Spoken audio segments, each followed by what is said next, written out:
விவசாய பூமி நிறைந்த பகுதி. இந்த விவசாயத்தை நம்பித்தான் மக்கள் வாழ்ந்து கொண்டிருக்கிறார்கள். விவசாய தொழிலாளி இந்த பூமியை நம்பித்தான் வாழ்ந்து கொண்டிருக்கின்றார்கள். ஆகவே இந்த பூமி நம்மை வாழ வைக்கின்றது.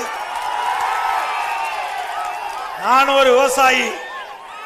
ஆகவே நமக்கு வாழ்வு கொடுப்பது இந்த விளை பூமி, விளைநிலங்கள் பூமி என்பதை நேரத்தில் நினைவு கூர்ந்து, அப்படி விவசாயிகள் நிறைந்த உங்களை எல்லாம் சந்திப்பதிலே மிகுந்த மகிழ்ச்சி.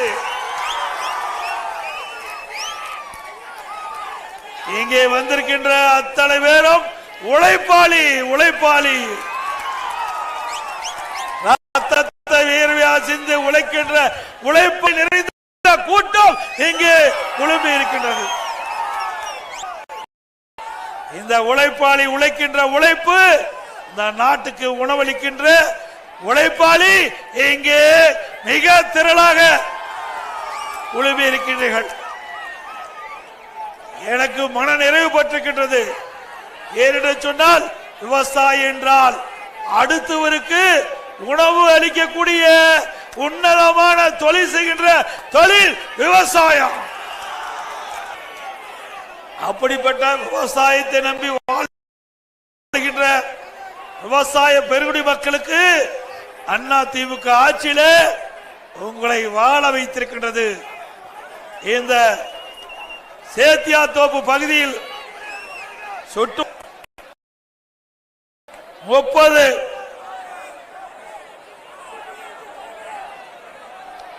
30 கிராமம் இந்த நிலக்கரி சுரங்கம் வெட்டுவதற்கு முயற்சித்தாங்க. ஆனா சேத்தியாத்தோப்பு கிழக்கு பகுதி நிலக்கரி சுரங்க திட்டம் என்ற ஒரு அறிவிப்பை கொடுத்தாங்க.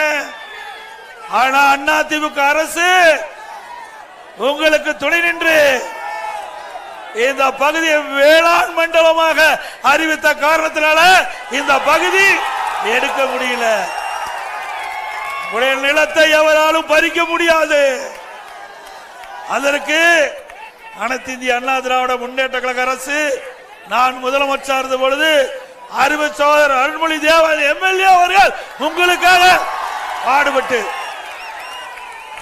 பொன் விளைகின்ற பூமி விவசாயத்திலிருந்து இந்த நிலக்கரி சுரங்கம் திட்டத்தை நடைமுறைப்படுத்துவதற்கு பறிக்க பார்க்கின்றார்கள். இந்த பகுதியும் இந்த வேளாண் பாதுகாக்கப்பட்ட வேளாண் மண்டலமாக இணைக்க வேண்டும் என்று குரல் கொடுத்தார். அவருடைய குரலை ஏற்று இந்த பகுதி பாதுகாக்கப்பட்ட வேளாண் மண்டலத்தை இணைக்கப்பட்டு வேளாண் பூமியை பாதுகாத்த அரசாங்கம். நீங்க பூமியை எவருக்கு தொட்டு பார்க்க முடியாது. பூமி யாரு தொட்டு பார்க்க முடியாது. கொஞ்சம் நெருக்காது இருப்பா தம்பி, கொஞ்சம் நெருக்காம இரு. ஏன்னா நீங்களாம் விவசாயிகள், நானும் விவசாயி, நிறைய உங்களோட பேச வேணும். அது மட்டுமல்ல, இன்றைக்கு இந்த பகுதி மட்டுமல்ல, அரியலூர் மாவட்டம் மைக்கேல்பட்டி அதுவையும் நிலக்கரி சுரங்க திட்டத்தை நடைமுறைப்படுத்த பார்த்தாங்க. பாதுகாக்கப்பட்ட வேளாண் சட்டத்தால் அதை நிறுத்தப்பட்டது. அதோட பாத்தீங்கன்னா வடச்சேரி, தஞ்சாவூர் மாவட்டம் வடச்சேரி நிலக்கரி சுரங்க திட்டம் கொண்டு வர முயற்சித்தாங்க. அதுவும் பாதுகாக்கப்பட்ட வேளாண் சட்டத்தில் இந்த பகுதியெல்லாம் இணைக்கப்பட்ட காரணத்தினால அந்த பூமியை தொட்டு பார்க்க முடியல. இதுதான் அதிமுக அரசாங்கம். உங்களுடைய பூமி உங்களுக்கு பத்திரமா பாதுகாத்து கொடுத்த அரசாங்கம் அதிமுக அரசாங்கம். நான் ஒரு விவசாயி, உங்களை பார்க்கிட்ட போது மகிழ்ச்சியிலே நான் இருக்கிறேன். நம்முடைய மக்கள், நம்முடைய பூமி எப்படியாவது சட்டத்தின் மூலமாக பாதுகாக்க வேண்டும் என்று பல கட்டமா முயற்சி செய்து இந்த பாதுகாக்கப்பட்ட வேளாண் மண்டலத்தை மத்திய அரசு உதவியோடு சட்டம் இயற்றப்பட்டு நடைமுறைப்படுத்தப்பட்டு நம்முடைய முன்னிய பூமி இன்னைக்கு பொன் விழுகின்ற பூமியை பாதுகாத்த அரசாங்கம் அதிமுக அரசாங்கம். திமுக எண்ணி பாருங்க, இன்றைக்கு முதலமைச்சர் ஸ்டாலின் துணை முதலமைச்சர் இருந்தார், தொழில்துறை அமைச்சராக இருந்தார். அந்த காலகட்டத்தில் மீத்தேன் ஹைட்ரோ கார்பனுக்கு புரிந்துணர்வு ஒப்பந்தம் போடுவதற்கு கையெழுத்திட்டவர், விவசாயியுடைய பூமியை பறிக்குவதற்காக முயற்சி செய்தவர். திமுக இந்த ஹைட்ரோ கார்பன் மீத்தேன் எடுப்பதற்கு விவசாயியுடைய நிலத்தை பறிக்க பார்த்தார்கள். அதே நேரத்தில் அனைத்து இந்திய அண்ணா திராவிட முன்னேற்ற கழகம் நிலக்கரி சுரங்கம் வெட்டுகின்ற திட்டத்தை தடுத்து நிறுத்தியது. இதிலிருந்து எந்த அரசு விவசாயிகளை பாதுகாத்த அரசாங்கம் சொல்லுங்க? அண்ணா திமுக அரசாங்கம் பாதுகாத்தது, உங்களுடைய பூமியை பாதுகாத்தது ஸ்டாலின். விவசாயிகளுடைய பூமியை பறிக்க பார்த்தாரு, அண்ணா திமுக விவசாயியுடைய பூமியை பாதுகாத்தது. இதுதான் திமுகவுக்கு அண்ணா திமுக உள்ள வித்தியாசம். அது மட்டுமல்ல, இன்றைக்கு விவசாயிகள் உற்பத்தி செய்யப்படுகின்ற நெல் கொள்முதல் நிலையத்தை கொண்டு போனா முறையா அங்க கொள்முதல் செய்தல்ல, ஆன்லைன்ல போடுங்கட்டாங்க. எத்தனை விவசாயி படிச்சிருக்கிறாங்க? எப்படி ஆன்லைன்ல வந்து அந்த உற்பத்தி செய்யப்பட்ட நெல் மூட்டைகளை விற்பனை செய்வதற்கு அதுல பதிவு செய்ய முடியும்? அண்ணா திமுக ஆட்சி என்ற பொழுது அதெல்லாம் எளிமையாக்கப்படும். விவசாயி உற்பத்தி செய்யப்பட்ட நெல்லை அரசுடைய நேரடி நெல் கொள்முதல் நிலையத்துக்கு கொண்டு சென்றவுடன் கொள்முதல் செய்யப்பட்டு விவசாயிகளுக்கு உடனுக்குடன் பண பட்டுவாடா செய்யப்படும். அதோட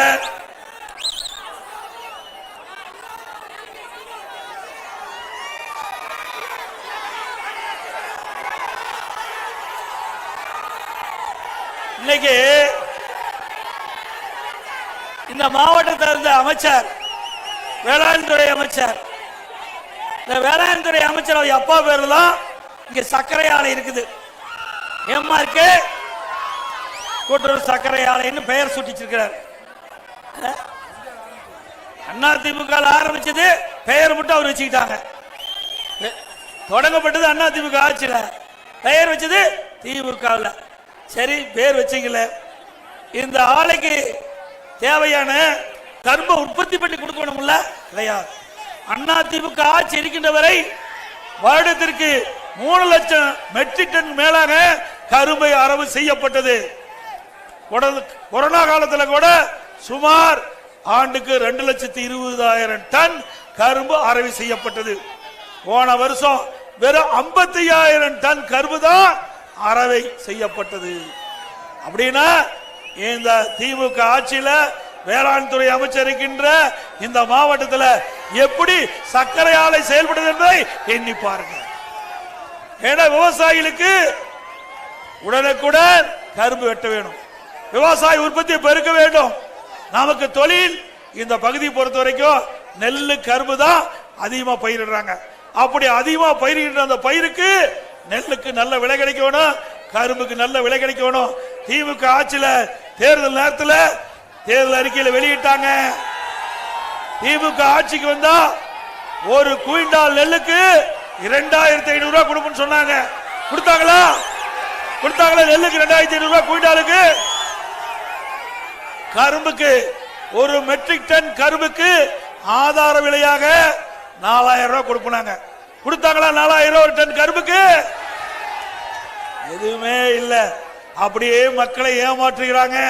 அது மட்டும் இல்ல, திமுக ஆட்சிக்கு உடனே விவசாயத்திற்காக தனி பட்ஜெட் போடுவதாக ஒரு பொய்யான தோற்றத்தை உருவாக்கி ஆண்டுதோறும் வேளாண் பட்ஜெட் போடுறாங்க. அது என்ன பட்ஜெட்? 20 டிபார்ட்மெண்ட், 20 துறையை ஒன்னா இணைச்சு அதுல இருக்கின்ற நிதிகள் எல்லாம் இந்த வேளாண் பட்ஜெட்ல கொண்டாந்து வேளாண் பட்ஜெட்ல அதிக நிதி ஒதுக்கிட்டதா ஒரு பொய்யான தோற்றத்தை உருவாக்கி 2 மணி நேரம் இங்க இருக்கிற வேளாண் துறை அமைச்சர் பட்ஜெட் சட்டமன்றத்தில் பேசுறார்.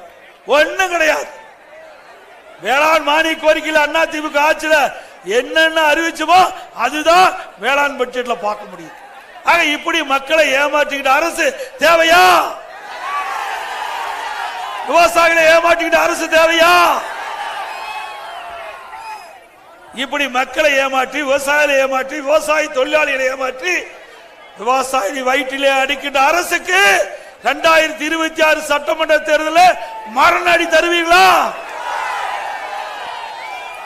அது மட்டுமல்ல, இங்க விவசாயிகளுக்கு கருவி கொடுக்கிறோம்.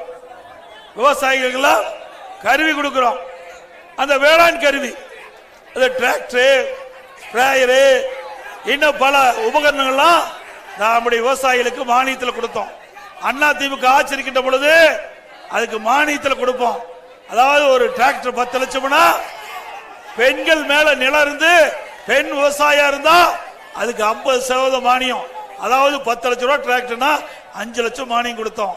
அதே மற்ற விவசாயிகள் டிராக்டர் வேணும்னு ஆன்லைன்ல விண்ணப்பிச்சா 40% 4 லட்சம் மானியம் கொடுத்தோம்.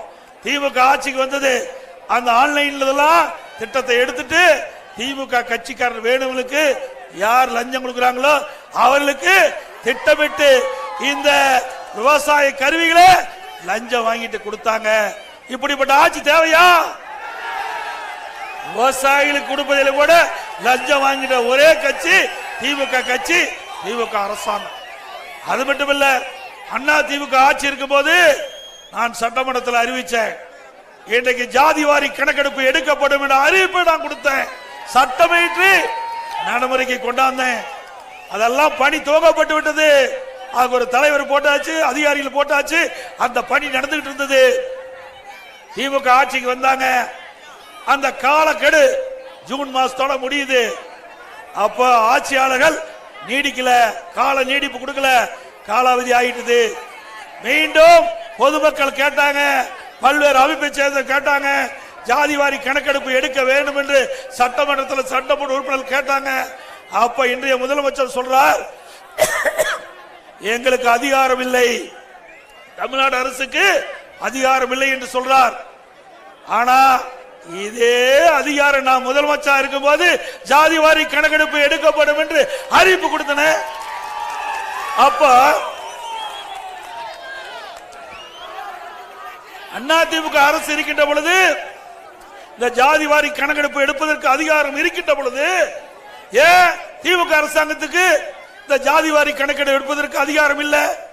அக்கறை இல்ல, மக்கள் மீது அக்கறை இல்ல, அது கொண்டு வருவதற்கு அவருக்கு இஷ்டம் இல்ல, ஜாதிவாரி கணக்கெடுப்பு எடுப்பதற்கு விருப்பம் இல்ல, அதனால தட்டி கழிச்சார்.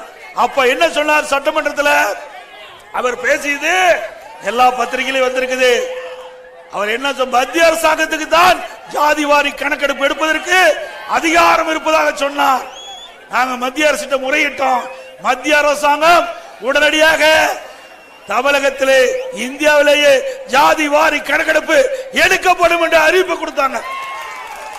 அதுதான் நீ கேட்கறது வரும்போது, அதெல்லாம் நடைமுறைக்கு வரும்போது நீ கேட்டது வரும்.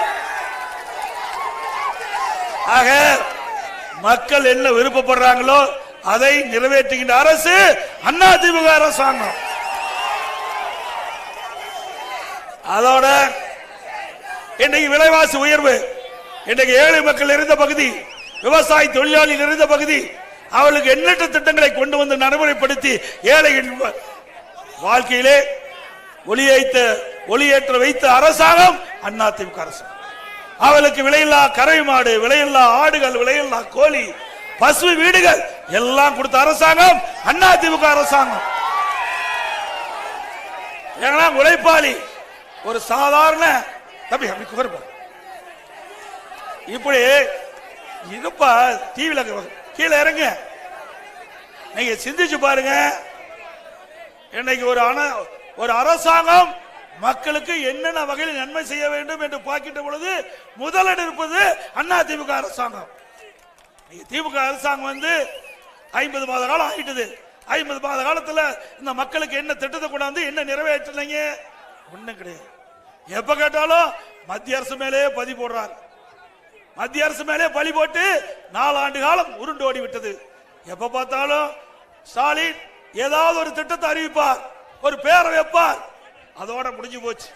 பேர் வைப்பதில் மன்னர் திரு ஸ்டாலின். இனி பேர் வைப்பதற்கு ஒரு நோபல் பரிசு கொடுக்கணும்னா திரு ஸ்டாலின் கொடுத்தா பொருத்தமா இருக்கு. என்ன செஞ்சீங்க? இந்த 50 மாத காலத்தில் நாட்டு மக்களுக்கு என்ன செஞ்சீங்க? எதுவுமே செய்யலையே. மக்கள் படிக்கிற துன்பம், வேதனை இதெல்லாம் ஸ்டாலினுக்கு தெரியல, ஸ்டாலின் அவர்களுக்கு தெரியல. மக்களை பற்றி சிந்திக்கல, வீட்டு மக்களை பற்றி தான் சிந்தித்துக் கொண்டிருக்கின்றார். அவர் செய்த ஒரே சாதனை, அவர் ஆட்சிக்கு வந்து தமிழகத்தில் செய்த ஒரே சாதனை அவருடைய மகனை துணை முதலமைச்சர் தான். துணை முதலமைச்சர் தான் சாதனை.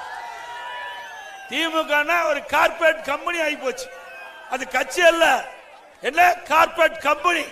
அந்த கம்பெனியில வரவு செலவு தான் பார்ப்பாங்க.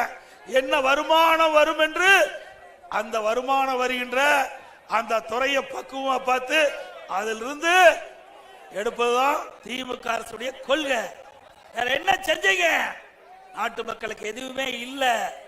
இன்னொன்னு, எல்லா பக்கம் மின் கட்டணம் உயர்த்தியாச்சு, வீட்டு வரி உயர்த்தியாச்சு, கடை வரி உயர்த்தியாச்சு, பீக்கவர், இப்படி எல்லா மக்கள் மீது மிகப்பெரிய சுமையை சுமத்த அரசாங்கம் திமுக அரசாங்கம்.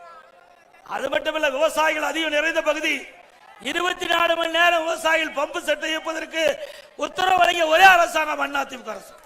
மும்பை மின்சாரம், எந்த நேரத்தில் போனாலும் மோட்டாரை இயக்கலாம். இந்த ஆட்சியில அதுக்கு வழி இல்லாத போச்சு. அடுத்தது, விவசாயிகள் தொடக்க வேளாண் வங்கியில் வாங்கிய பயிர் கடன் 2 முறை தள்ளுபடி செஞ்சோம். விவசாயிகள் வாங்கிய தொடக்க வேளாண் வங்கியில் வாங்கிய கடன் 2 முறை தள்ளுபடி செஞ்சோம். இது அண்ணா திமுக ஆட்சியுடைய சாதனை. இப்படி ஏராளமான திட்டங்களை கொண்டு வந்து நடைமுறைப்படுத்திய அரசாங்கம் அண்ணா திமுக அரசாங்கம் என்பதை நேரத்தில் சுட்டிக்காட்ட விளைகிறேன். கிராமம் நிறைந்த பகுதி, நமக்கு நீர் முக்கியம். அந்த நீரை சேமிப்பதற்காக குடிமராமத்து திட்டத்தை கொண்டு வந்தோம். குடிமராமத்து திட்டம் அற்புதமான திட்டம். விவசாய பங்களிப்போடு பொதுப்பணித்துறையின் கீழ் இருக்கிற 6000 ஏரிகள் சுமார் 1240 கோடியில தூர்வாரப்பட்டது. தூர்வாரப்பட்ட மண்டல் மண் விவசாய நிலத்திற்கு இலவசமாக கொடுத்தோம். ஒன்னு ஏரி ஆழமாச்சு, மற்றொன்று விவசாய நிலத்திற்கு இயற்கை உரமா மண்டல் மண் பயன்படுத்துது. இதனால அதிகமான விளைச்சலை விவசாயிகள் பெற்றாங்க.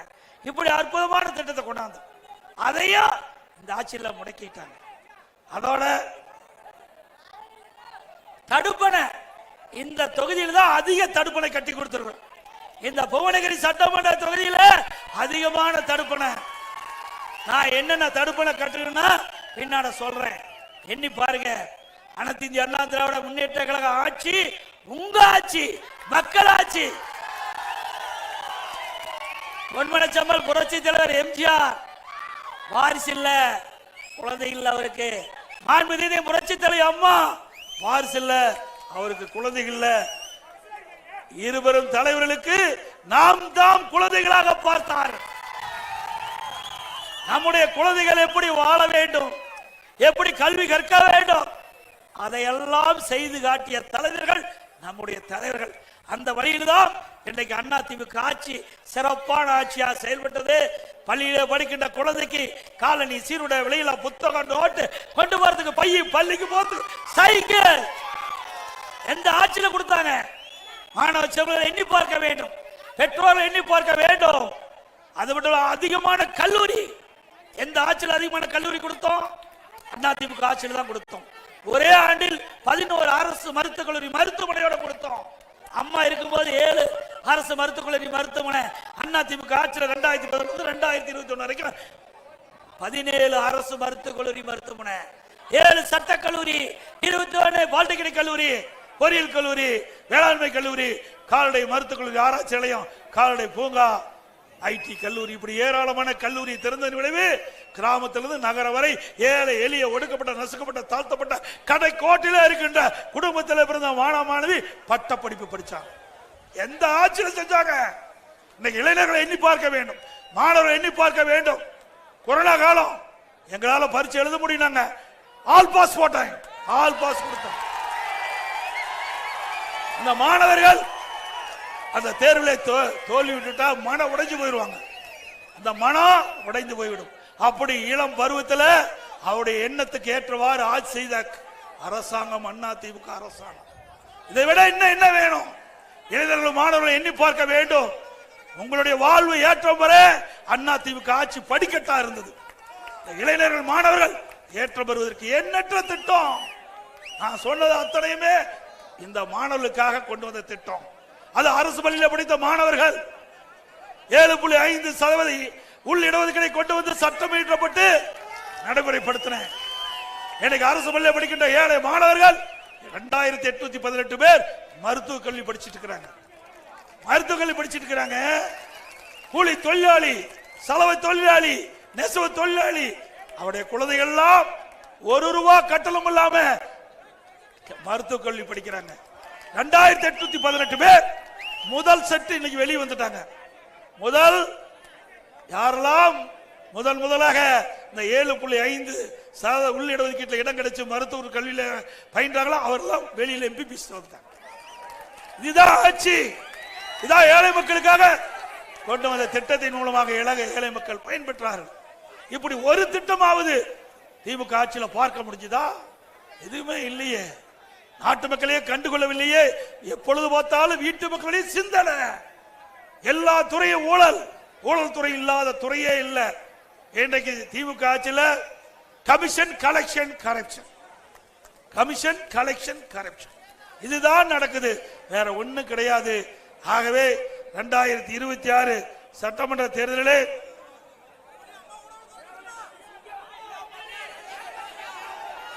நீங்கள் எல்லாம் அனைத்து இந்திய அண்ணா திராவிட முன்னேற்ற கழகத்தை ஆதரித்து வெற்றி பெற செய்ய வேண்டும் என்று இந்த நேரத்தில் கேட்டு, இன்றைக்கு அனைத்து இந்திய அண்ணா திராவிட முன்னேற்ற கழகம் இருக்கின்ற பொழுதுதான் பொங்கல் பரிசு கொடுத்ததே அண்ணா திமுக ஆட்சியில் தான்.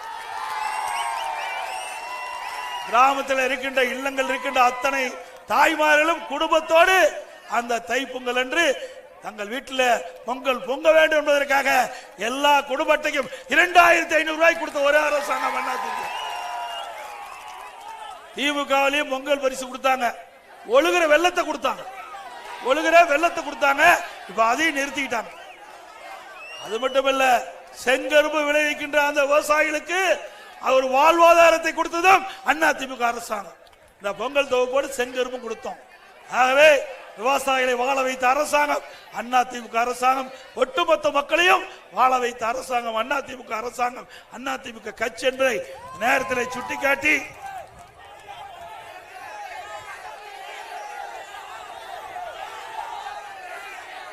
இது உங்களை எல்லாம் பார்க்கின்ற பொழுது எல்லையெல்லாம் மகிழ்ச்சி. இது பூரா விவசாயிகள் பார்க்கின்ற போது நிறைய பேச வேண்டிய இருக்குது. அடுத்த கூட்டத்துக்கு போகணும், காட்டுமன்னார் கோயிலுக்கு போகணும். அதனால எல்லா விவசாய மக்களும், விவசாய தொழிலாளியும், ஒட்டுமொத்த மக்களும் அனைத்து இந்திய அண்ணா திராவிட முன்னேற்ற கழக கூட்டணி ஆதரிக்க வேண்டும் என்று அன்போடு உங்களை வணங்கி கேட்டு, 2026 அனைத்து இந்திய அண்ணா திராவிட முன்னேற்ற கழகம் ஆட்சி அவருக்கு துணை இருக்க வேண்டும் என்று கேட்டு, இப்போ உங்களுடன் ஸ்டாலின் ஊடா இந்த பேப்பர் எடுத்துட்டு வருவாங்க. இதுல உங்களுடன் ஸ்டாலின் இது வரைக்கும் வேறு ஒருத்தரோட இருந்தாரு, இப்பதான் உங்களோட வந்திருக்காரு, இப்பதான் உங்களோட பாக்குறாரு. இன்னும் 8 மாசம் இருக்குது. இன்னும் என்ன செஞ்சிட போறீங்க? இந்த கடிதத்தை கொடுத்து இதுல எல்லாம் 46 ஐட்டங்கள் இருக்குது, என்னென்ன குறை இருக்கிறதெல்லாம் சுட்டி காட்டுங்க, தீர்ப்பு என்று சொன்னார். அத்தனையும் உண்மைக்கு புறமானது. பொய்யான தகவலை கொடுத்து உங்களை ஏமாற்றி வாக்குகளை பெறுவதற்காக நடிக்கிற நாடகம் என்பதை நேரத்தில் தெளிவுபடுத்தி,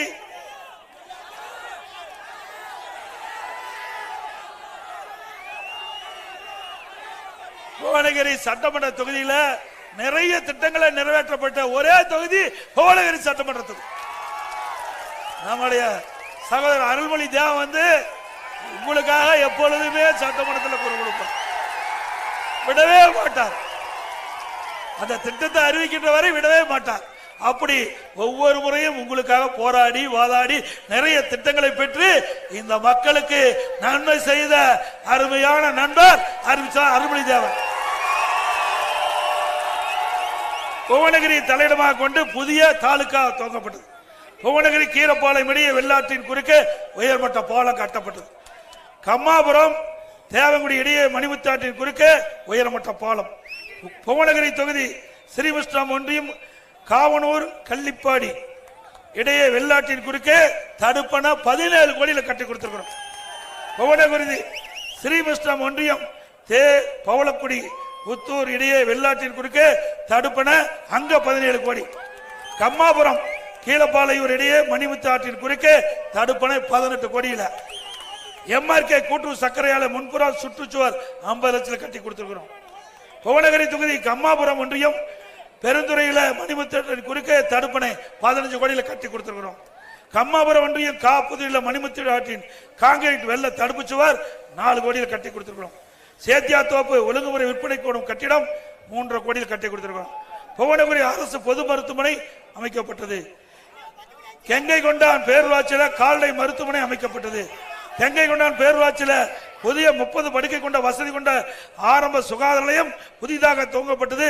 கம்மாபுரம், கிருஷ்ணாபுரம், ஓரத்தூர் ஆகிய 3 இடத்துல பிஹெச்களுக்கு 30 படுக்கை வசதி கூடிய கட்டணம் கட்டப்பட்டது.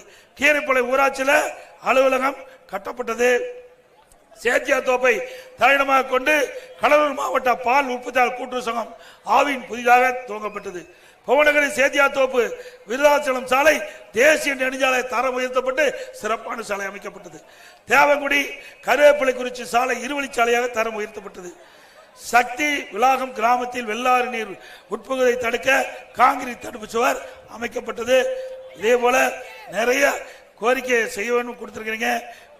காவனூர் கள்ளிப்பட்டி இடையே உயர்மட்ட பாலம் வேணும் கேட்டுக்கிறீங்க. அதிமுக ஆட்சி வந்த பிறகு செயல்படுத்தப்படும். புவனகிரி பொது மருத்துவமனைக்கு 60 படுக்கை கொண்ட கட்டிடம், புவனகிரி ஒன்றிய அலுவலக கட்டிடம், ஸ்ரீவிஷ்ணு ஒன்றியம் மேலப்பாளையூர்ல காட்டு உடையில் உயர்மட்ட பாலம், கம்மாபுரம் ஒன்றிய வி குமரமங்கலத்தில் புதிய மின் நிலையம், இப்படி நிறைய திட்டங்கள் வேண்டும் என்று கேட்டுக்கிறீங்க. எல்லாமே நிறைவேற்றப்படும் என்று செய்தி இந்த நேரத்தில் தெரிவித்து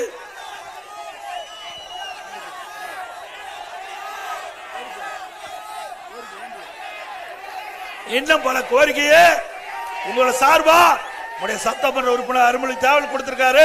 அதையும் பரிசீலிக்கப்படும் என்று தெரிய சொல்லி இரட்டலை வெள்ளட்டும், நல்லாட்சி தமிழகத்திலே மலரட்டும். இரட்டலை வெள்ளட்டும், தமிழகத்திலே நல்லாட்சி மலரட்டும். மக்களை காப்போம், தமிழகத்தை மீட்போம். மக்களை தமிழகத்தை மக்களை தமிழகத்தை மக்களை தமிழகத்தை ஸ்டாலின் அரசாங்கம் ஃபெயிலியர் மாடல் அரசாங்கம் ஆகி போச்சு. ஸ்டாலின் அரசாங்கம் ஃபெயிலியர் மாடல் அரசாங்கம் ஆகி போச்சு. Bye bye Stalin. நன்றி, வணக்கம்.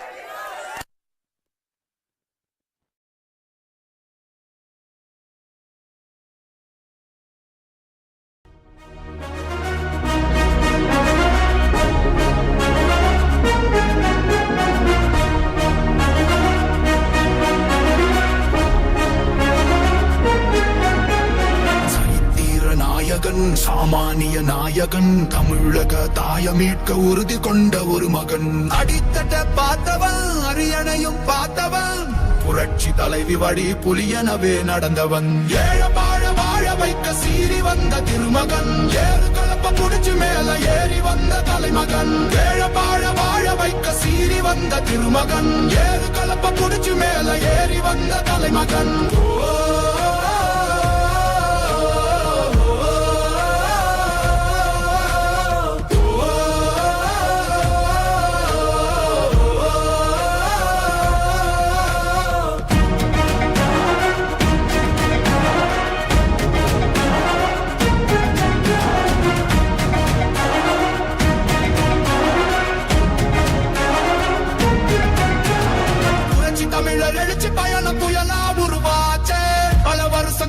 நினைச்ச கனவு நிஜமா நடந்தாச்சு. புரட்சி தமிழர் எழுச்சி பயணம் புயலா உருவாச்சு. நம்ம சேரும் போது வெற்றி வந்து விழுந்தாச்சு. மக்களை காப்போம், தமிழகத்தை மீட்போம். மக்களை காப்போம், தமிழகத்தை மீட்போம். மக்களை காப்போம், தமிழகத்தை மீட்போம். மக்களை காப்போம், தமிழகத்தை மீட்போம்.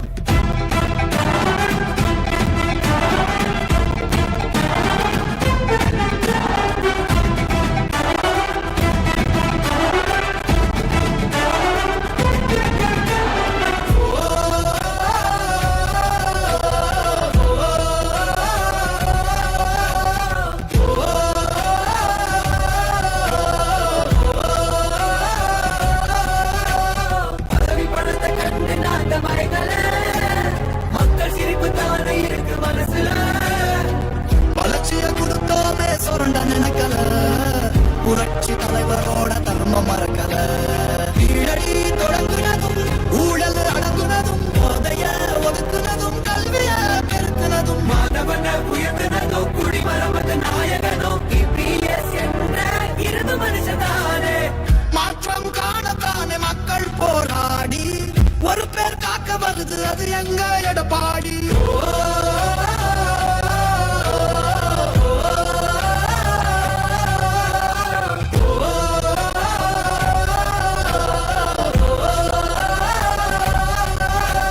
புரட்சி தமிழர் எழுச்சி பயணம் புயலா உருவாச்சே. பல வருஷம் கழிச்சு நினைச்ச கனவு நிஜமா நடந்தாச்சே. புரட்சி தமிழர் எழுச்சி பயணம் புயலா உருவாச்சே. நம்ம சேரும் போது வெற்றி வந்து விழுந்தாச்சே. மக்களை காப்போம் தமிழகத்தை மீட்போம். மக்களை காப்போம் தமிழகத்தை மீட்போம். மக்களை காப்போம் தமிழகத்தை மீட்போம். மக்களை காப்போம்